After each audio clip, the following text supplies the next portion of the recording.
Hello bachcho, so let's see this question. The question says, you have learned that a traveling wave in one dimension is represented by a function y equals to fxt, where x and t must appear in the combination x minus vt or x plus vt. That is, y equals to function of x plus minus of vt. Is the converse is also true? And examine if the following functions for y can possibly represents a traveling wave. A part में दिया है हमें x minus we T का whole square, B part का function है हमारा log x plus v t upon x not, and हमारा C part का फंक्शन है 1 upon x plus v T. तो देखिए बच्चों, पहले अगर हम देखें तो इस क्वेश्चन में पूछता है कि हमारा अगर कोई फंक्शन है y, अगर कोई हमारा फंक्शन है y जो कि डिपेंड करता है x एंड t पे, right, where x and t must appear, और x एंड t हमारा कॉम्बिनेशन में होना चाहिए x माइनस वी टी के और x प्लस वी टी के। So is the converse is also true? अगर हमारा कोई भी function x minus we T और x प्लस वी टी के फॉर्म में होगा, क्या वो हमारा एक ट्रैवलिंग वेव होगा?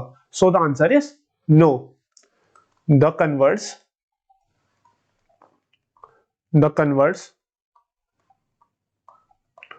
is not true. Because बच्चों देखिए, किसी भी अगर हमारे फंक्शन को एक ट्रैवलिंग वेव होना है तो वो फंक्शन हमारा फाइनाइट होना चाहिए for all values of x and t. If any function needs to be a traveling wave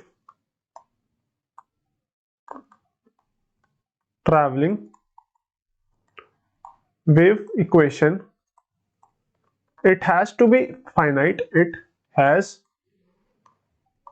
to be finite for all values of x and t. Basically position and time की हर value पे हमारा जो function होना चाहिए वो finite होना चाहिए, तभी हमारा फंक्शन एक ट्रैवलिंग वेव कहलाएगा। तो देखिए बच्चों, अगर हम इस क्वेश्चन का ए पार्ट देखें जिसमें हमें फंक्शन दिया है x माइनस वी टी का होल स्क्वायर, अगर हम इसके लिए चेक करें कि ये हमारी ट्रैवलिंग वेव की इक्वेशन है कि नहीं, तो हमें सबसे पहले अगर ये हमारी for all values of x and t, हमारा जो ये फंक्शन होना चाहिए that should be finite. So बच्चों, अगर हम x की जगह पुट करें इनफाइनाइट वैल्यू, तो for when x is equal to infinite, तो हमारा जो ये फंक्शन है that basically turns out to be infinite minus vt, and t को भी अगर हम infinite after infinite amount of time इस फंक्शन को चेक करें, so that function will also be become infinite का whole square, so this will be infinite.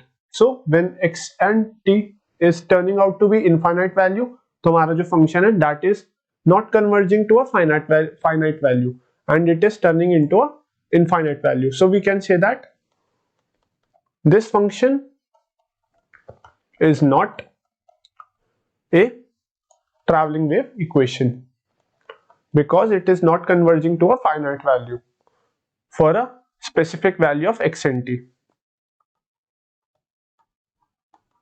अगर हम इस क्वेश्चन का बी पार्ट देखें बच्चों, तो बी पार्ट में हमें दिया है log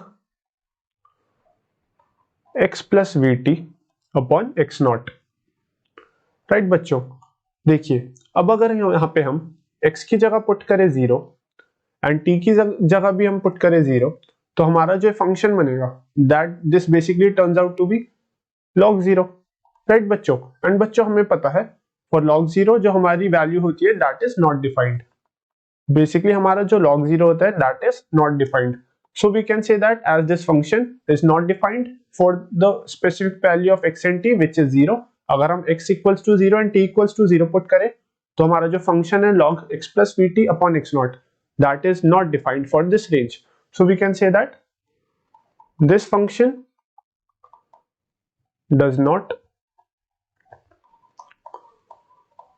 does not represents a traveling wave equation.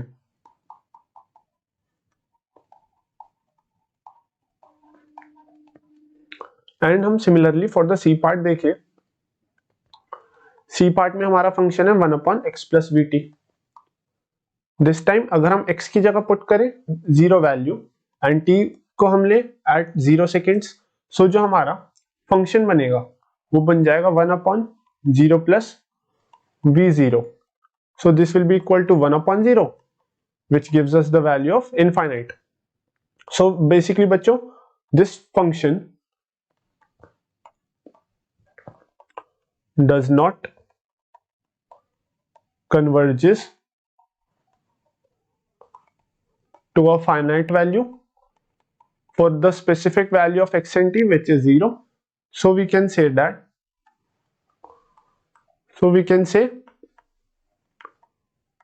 this function does not represent a traveling wave equation. Hence this will be the answer for this C part here. So I hope बच्चों you understand this question well and best of luck.